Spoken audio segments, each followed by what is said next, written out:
Hello, আসসালামু আলাইকুম। সাহাবিয়া সাহাব। আমি মুক্তবাটের সাইবার সিকিউরিটি কোর্স শেষ করেছি। এই ভিডিওতে আমরা জানবো সাইবার সিকিউরিটি কি, কেন দরকার এবং কিভাবে নিজেকে সুরক্ষিত রাখবো।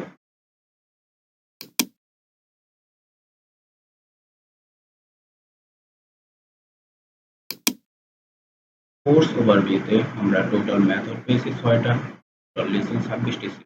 অবজেক্টিভ ছিল understanding cyber threat, hacking process and security control.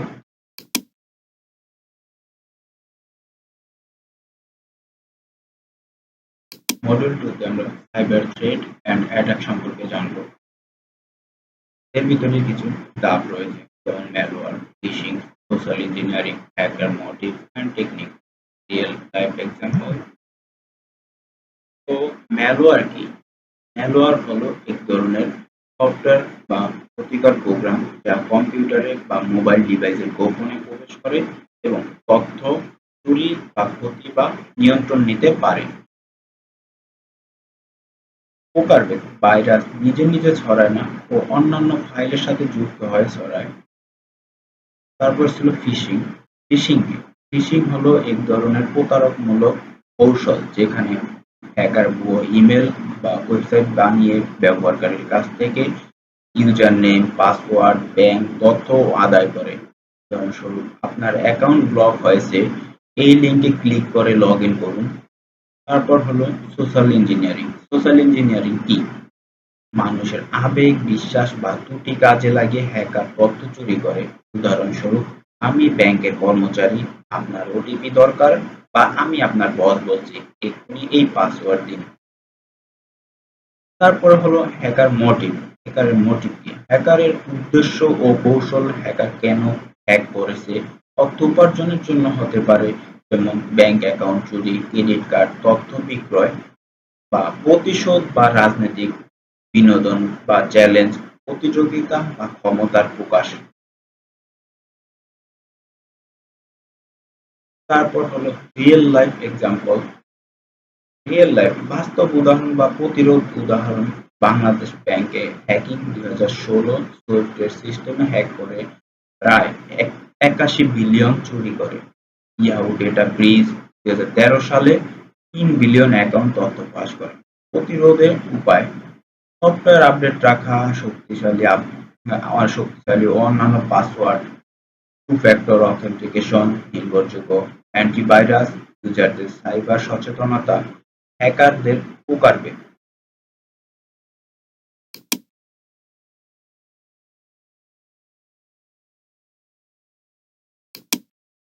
Method থ্রিতে আমরা হ্যাকিং মেথড জানি। টাইপ অফ হ্যাকার, যেমন white hat hacker, black hat hacker, grey hat hacker. Black hat hacker কারা? বেআইনিভাবে ডাটা চুরি বা ক্ষতি করে তাদেরকে ব্ল্যাক হ্যাট হ্যাকার বলে। হোয়াইট হ্যাট হ্যাকার আইনি অনুমতি বা নিরাপত্তার দুর্বলতা খুঁজে বের করে এবং রিপোর্ট করে। গ্রে হ্যাট হ্যাকার কারা? অনুমতি ছাড়াই হ্যাক করে কিন্তু ক্ষতি না করে রিপোর্ট করে। রেসপন্সিভ স্ক্যানিং বা এক্সপ্লয়টেশন। স্ক্যানিং বা এক্সপ্লয়টেশন রেকগনিশন অর্থ হলো টার্গেট সিস্টেম সম্পর্কে তথ্য সংগ্রহ করা, যেমন IP address, DNS, email structure. Scanning টার্গেটের code, service, software, operating system দুর্বলতা স্ক্যান করে। তারপর হলো এক্সপ্লয়টেশন। স্ক্যানিং থেকে পাওয়া দুর্বলতাকে কাজে লাগিয়ে সিস্টেমে প্রবেশ করে বা নিয়ন্ত্রণ নেয়।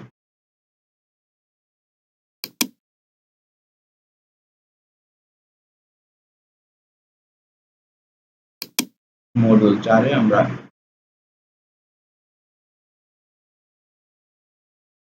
Ethical hacking and scope. What is ethical hack? জনপ্রিয় টুলস।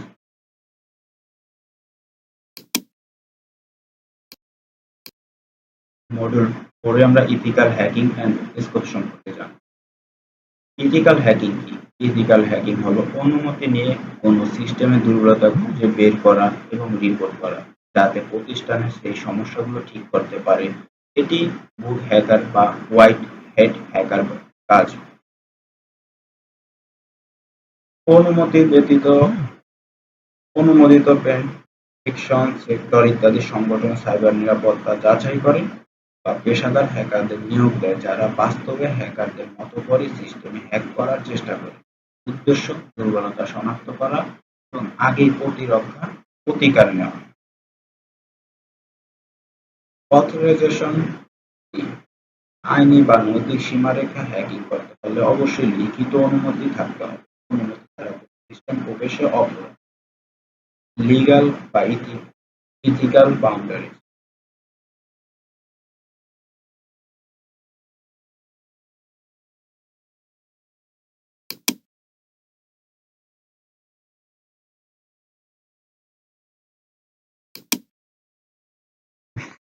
ফাইভে আমরা physical, technical and administrative control, encryption, password management, risk assessment সম্পর্কে জানব। ফিজিক্যাল বা technical administration control, technical control, encryption, firewall, antivirus, administration control, নিয়মকানুন, প্রশিক্ষণ ও অ্যাক্সেস ম্যানেজমেন্ট, এনক্রিপশন ও password management. Encryption হলো তথ্য এমনভাবে কোডিং করা যাতে অনুমোদিত ব্যক্তি ছাড়া কেউ পড়তে না পারে। উদাহরণস্বরূপ হোয়াটসঅ্যাপ ইন্ড-টু-ইন্ড এনক্রিপশন।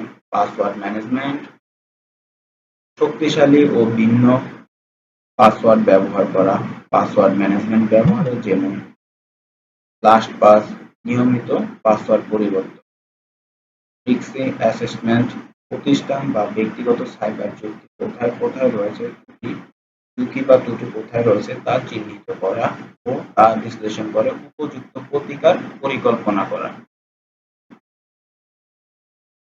ধাপসমূহ: ঝুঁকি চিহ্নিতকরণ, ঝুঁকির প্রকারভেদ, সম্ভাব্য বিশ্লেষণ, ঝুঁকি কমানোর পদক্ষেপ।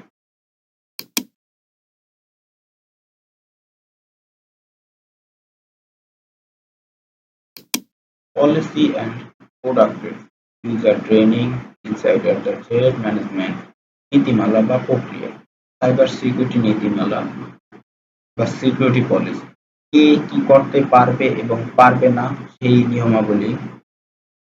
ইনসিডেন্ট রেসপন্স প্রক্রিয়া, হ্যাকিং বা নিরাপত্তা ঘটনার পর করণীয় কি।